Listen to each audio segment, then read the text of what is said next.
Welcome to Entrepreneurs Conquering the World, how to build a global audience and profit from it. With your host, Carmen Ring. Hello everyone, welcome to Entrepreneurs Conquering the World. My name is Carmen Ring, I'm your host, and today I have with me Dr. Kalpna Ranadive.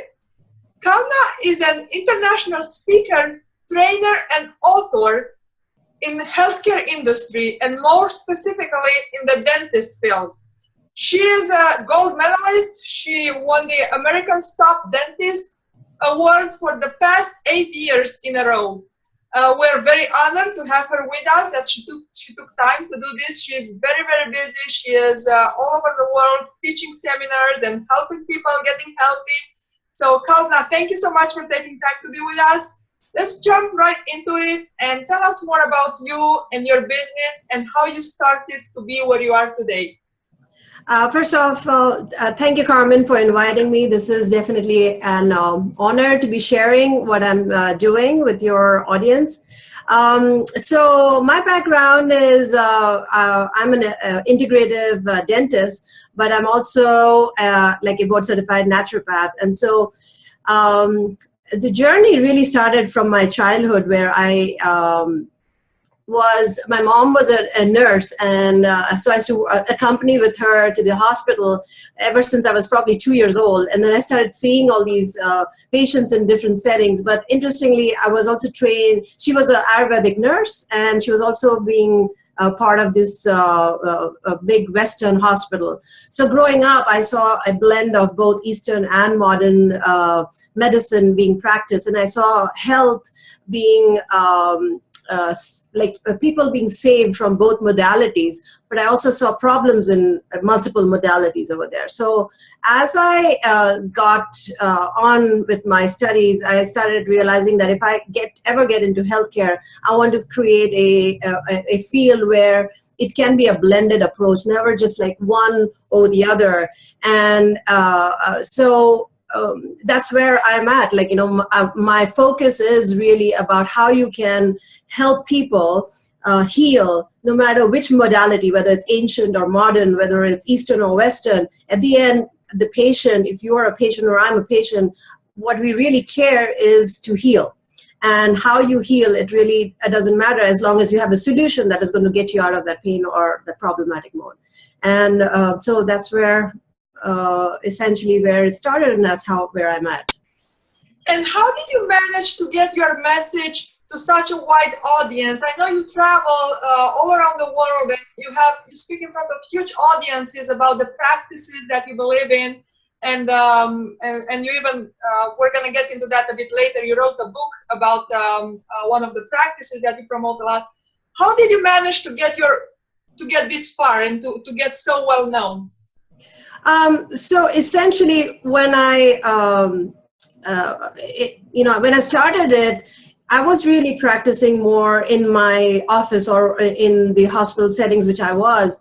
And then I realized that the approach that I was using was a missing element in the healthcare industry. And so my intention was, how do I get this thing out to a bigger audience? Because what I was helping like really a smaller population, just like the number of patients I was seeing per day. But then once I decided, and then even some of the patients really started saying, you need to share this with the world. I started making connections. I started talking to different people. And sometimes I used to just go and give free talks. You know, that's how it really started. Like, I started talking to some of the patients, and then they started inviting me either to their book clubs or to their local meetings. And once I started seeing that this information is really almost I have everybody listening to it, I was like, okay, I have to take this to a bigger audience. And so I started joining masterminds, and I started joining different training groups. And I spent quite a bit, like almost like 2 to 3 years, just learning how I can make the connections. And it was all about networking at events, like whether it's Peak Potentials or Product Launch Formulas or any of these bigger events, where connecting with people from all around the world started becoming an important aspect. Because if I had to take that message to a larger audience, I had to figure out which platform I'm going to use to take that message across, but I also had to make the connections, because you cannot do anything alone. You have to have people, and you have to have network that you can really tap into. Absolutely. And I know that besides the networking part of these events that you attended, I know you also invested time and energy into your education, into growing yourself as a speaker, and how to make sure that your message really goes to the public and that they really get what you're saying. Can you just tell us a little bit about the importance of investing in yourself to make sure that your message has the impact you want it to have? Absolutely. You have to always invest in yourself, because the best teacher is the best student. Like, you can teach what you want to learn. That's the best way to really approach it. And so I first found out what is my passion, and I really wanted to learn about different approaches of healing yourself from different modalities. So I first started like really learning about it, and then it was okay. I didn't want to learn it just as a matter of fact. Like, I wanted to learn it authentically, and so I started joining specific grad programs and specific even board certification programs, which allowed me to currently I hold about 10 degrees, and these are not just like weekend programs or anything. These are proper degrees, right, from naturopathy to dentistry. And so when that happened, what I realized is the credibility factor just improves so much more higher, and especially in the field that I am, where I'm healing people. Investing in yourself so that you can be confident when you go and speak, when you need to know that, okay, this material is not just coming in from thin air. You have the science behind it. You have the background behind it to back it up. And I operate from, everything has to come from the truth point of view. It cannot be a fake. And so when you set your bar at that level, that you have to be true and authentic any single time, then investing in yourself is a must. You have to educate yourself. You have to go for the best. You have to go for the gold every single time that you really shoot for the stars. Says someone who got the gold 8 years in a row. So congratulations one more time for that. Thank you. You serve a lot of different cultures, either as your patients or as your audience. Can you tell us a little bit about the differences? Maybe different people, I know different cultures may have different approaches, especially when it comes to medicine and to ways of healing. Can you tell us how you handle that? What are some of the differences that you encounter from different cultures, different audiences, and how you handle that? Because I know your message is just one. However, you may have to approach different people in different ways to make sure it goes and it has the impact you want it to have. So the rule, basically, what I use for that is you have to use different strokes for different folks. Like, so when somebody is coming in from a different cultural background and they have a certain perception about how they want to heal, you have to work at their level. You cannot say like, okay, this is my way or the highway. And when it comes to healing, the job is to give. It's not to dominate yourself like, okay, I'm the boss. So my approach is, if I want to give, I need to understand where the person is coming from. What are the problems at their level, whether it is a child, whether it's an international person, whether it is somebody who's just come to the country, or whether I'm going to some other country where I have no idea of what that background is. And I have to understand them first. And then from that point onwards, then take it to, okay, what is it that I can do to help you? And so my approach is, I don't like to stay focused on the problem much. I like to really get down to solution. And that's really the key, I would say, towards to what I've been able to accomplish. And so no matter what the background is, no matter whether it is a male or a female, whether it is from a person or a child from one country or the other, as long as you stay focused on the solution, I think you can accomplish some of the greatest feats and greatest tasks along the way, and manage to not just help that person in front. When it comes to health, when I heal a person, I find that I'm healing a family, I'm healing a community, because that message starts to rippling into a much more positive effect. And it's wonderful when I have patients' families or the wives coming and say, hey, you know what, my husband saw this, and now my kids are doing that, what you told, and it's like just an amazing feeling. So it's all about how you communicate, how you stay focused on the solution, stay truthful, stay authentic, and the message just gets rippled into a movement. And talking about communication and how you communicate, I know that one of the ways you chose to communicate is through becoming an author. You wrote a book, and I'd like you to tell us how you're using that book other than just giving your message. How do you use it in terms of marketing? Did that book help you to conquer new markets? Is that easier to reach an audience by having a book? Are you planning to have it translated? What are your thoughts around this? So having a book definitely gets you a much more of a credibility factor. Right now, I am working towards how I can transcend that book at a much bigger global audience. What my initial book attempt was, of course, like a mini test project to see whether even the information lands on some people. So my objective is like, okay, how can I translate that into a bigger a book, almost heading towards the New York Times bestseller?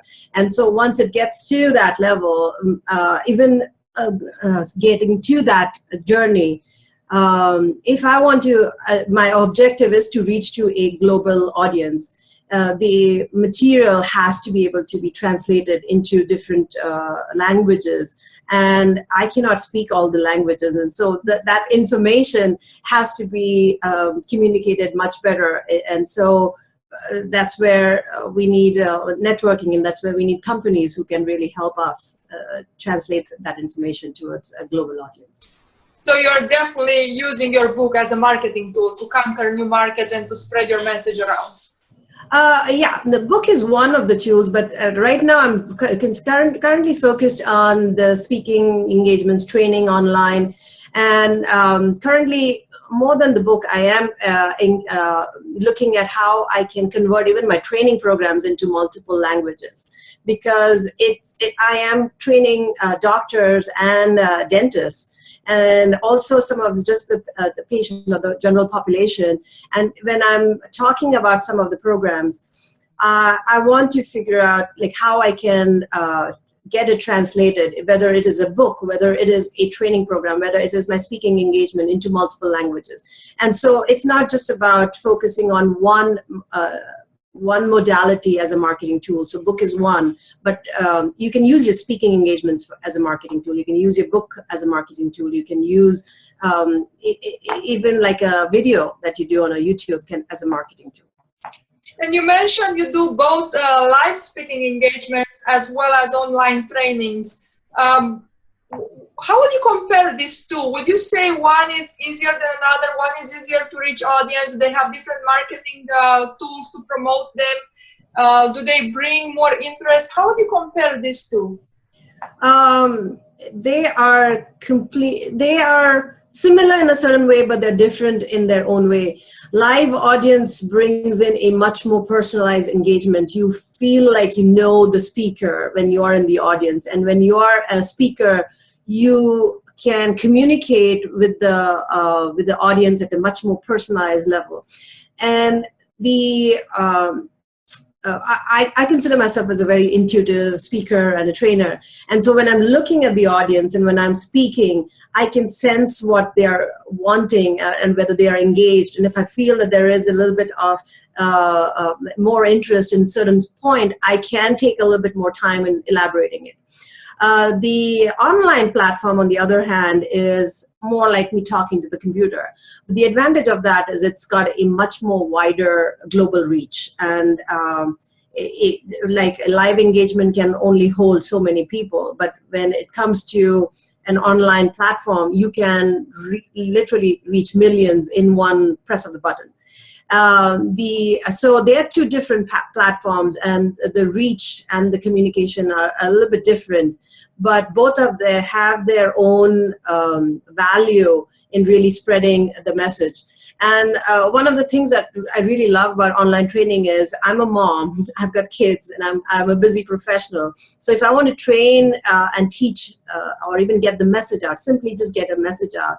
Doing it on an online platform, I can literally be in my pajamas and be able to train at a much more global audience, versus the live has its own issues with it, that you have to travel to that place and then you have to get there and you have to be prepared for that. But again, there are multiple advantages of being in a live session versus an online. And I think if you want to market yourself, you want to take a message to a global audience, then using both very effectively is an important aspect to it. Thank you for sharing that. And with what you just said, you pretty much answered one of my next questions, which was going to be, what are some of the challenges? So you have a local business, your practice where you see your patients that you see all the time, and that's your local business. And then you have this huge international business that's about the training and the teaching. And I was going to ask, what are some of the challenges in managing, well, first of all, in managing both, but also in managing this, especially this international one, because I think most people understand better what it takes to manage a local business, but they might have a challenge in seeing what it takes to run an international business. So what are some of the obstacles you hit, and how did you overcome them in creating this business? So when it comes to international, you really need to first choose the market that you are going to be targeting. And by market, I don't mean really like a buy and sell kind of a goods. Like you can start with one of the areas which you know you can really accomplish great strides on that one. So choosing the right location, choosing the right audience who is going to be interested and engaged and who's going to listen to your message. But more than that, they're going to spread that message. You just don't want people who are going to listen, come in and just go away. You want somebody who's going to be engaged and be wanting to spread that message. And that's the whole objective is you want it to turn, my objective is basically you want it to turn into like a movement. Because health is something that really the way I'm approaching it is, it's got many more benefits to it. So in the international arena, once you've chosen your market, once you've chosen your audience, then really comes down to how you're going to execute it. And so you need to have business partners, whether they are colleagues or whether they are actual partners on ground in that international locations. You have to have somebody whom you can trust and someone who's going to run that aspect no matter whether it's in communication, whether it's setting the stage, whether it's setting up the events for you, you need to have that set in place kind of. So again, it comes back to networking, communication, and even going and meeting. These are the things where you have to meet them personally, face to face. You have to almost, there's a saying like you break some bread with them, like, go out for lunch, go out for dinner, have that one-on-one conversation. Once you've got your team sort of ready, whether it's international, whether it's local, then you run it like a business. You run it like a business where the objective is how can you give at a broader spectrum. It's not just about money. Money, I always believe, comes in as a byproduct. But if you stay focused on what is your message and what is it that you're really trying to accomplish in this, and if you stay focused on that goal, that you are here to help, you're here to change lives, you're here to create a movement, then you'll be surprised how many people want to join your team, how many people want to be a part of that movement because they want to help more people, because just because they couldn't start, they still want to be a part of that movement. And so just having, I think the key objective is keep your eye on the ball, keep your focus on giving, keep your focus on what your objective is. Thank you for pointing out also the importance of the team and of the networking in this and of the partnerships. I think, nowadays everything tends to go online and we live in an online world. Everything is so easily done through the internet. And I think the more this side develops, people also, the more they want they express the need to connect and to be part of a great team and to network and to help other people, like you said, and to join somebody who can do this. You know, when people see someone who is able to already help a lot of people and spread a message, they want to be part of that. And talking about people and networking and connecting and sharing, can you also share with us if you have some mentors that have joined you all along your business, or somebody you look up to, somebody you go to for advice? Oh yeah, yeah. Oh, of course. So it's I'm constantly looking for mentors, but I was actually very recently pleased with some of the senior members in the community who have just come up and wanting to help me, and some of the best yoga teachers. Just recently I was in India, and the vice chancellor of the university just helped me connect with some of the major people in the field of Ayurveda. And it was very touching. And so it's like I could see that they are, they may not necessarily be in the movement, but they are contributing to the movement. And then I've got some of these, like the yoga instructor, specifically one recently. He's excellent in Sanskrit, and I'm good. I mean, I'm good with Sanskrit, but then when I need some of this help with some of these languages and trying to understand how I can understand that inner, deeper meaning, whether it is so I can help more people from that, I can actually go and reach out to him, and I'm just creating this network of people. But frankly, I think they are just coming to me, and they see what I'm doing. They go on my Facebook, and then they see what I'm doing, and they're like, oh yeah, let us know whatever you need. We'll be there to help you. And so that just supercharges into a bigger confidence booster, of course, for me. But then people start saying, oh, she's connected with some of these bigger people. And so it's just amazing. It's just an awesome, amazing feeling. And now in this answer, you also underline the importance of social media in your business, right? Which is another one of your marketing tools, I assume. You just mentioned it. Yeah. Social media, you can't run away. I mean, there was a point where I was trying to run away from it. It consumes a lot of time, that's for sure. But if you manage your time correctly, and if you manage, to be realistic, I didn't try to get into everything, like, Twitter and Facebook and everything at the same time. I started taking it one step at a time, like the Facebook and then the blog. Because again, with my time frame, I really had to choose which one I want to target. Because if I had tried to do everything, and there was a point I was thinking maybe I can do everything, but it's not realistic. So I started one by one, and it started slowly building. I first put up my Facebook page, and then then I created a Facebook group, and it's grown definitely steadily. And what I find is the information that you can spread through social media, the shares that you get. And then sometimes I look at the statistics like, whoa, it's 2,000 shares. of like, what happened over there? And so it actually gives me a good feedback as to what should be my next blog post, or what should be my next video that I'm going to be putting up. Or even it gives me some book ideas. Okay, what is it that is really a demand? Because you could be creating something and they may not be wanting that, or maybe it might be too early or too late.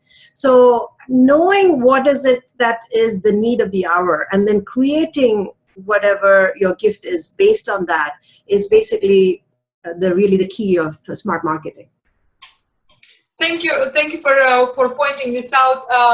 I heard a lot from a lot of the speakers that we have here that in order to develop their business, what they do is they listen to the market, and they don't necessarily have a plan up front. Oh, this is how I want to grow my business, but they listen to the market, and they take guidance from there, and they give what the market is asking for. They're looking at the demand. It's not just what I want to create, it's what the market wants and what they need. Absolutely, absolutely. See, it's never just a one person journey. You're doing it to help others, but the others are also the receivers. So you need to know what are they really wanting, and so you need to know. Like the other speakers have said, is what is the demand? What is their pressing problem that you can come up with a solution?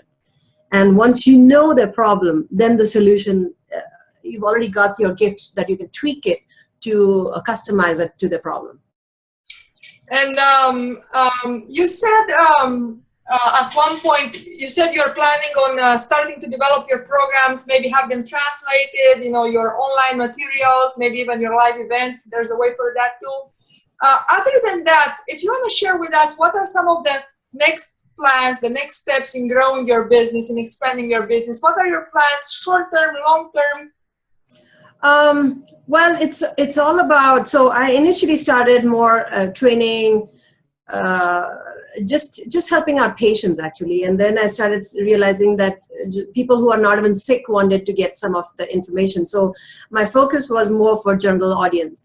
And then all of a sudden I realized that the doctors and dentists are wanting this information. And I was like, initially I was like, maybe they're not going to be wanting to know this information. But then soon I realized that I actually have two audiences. I have the doctors and dentists who want to learn this so that they can help their own patients in a massive way.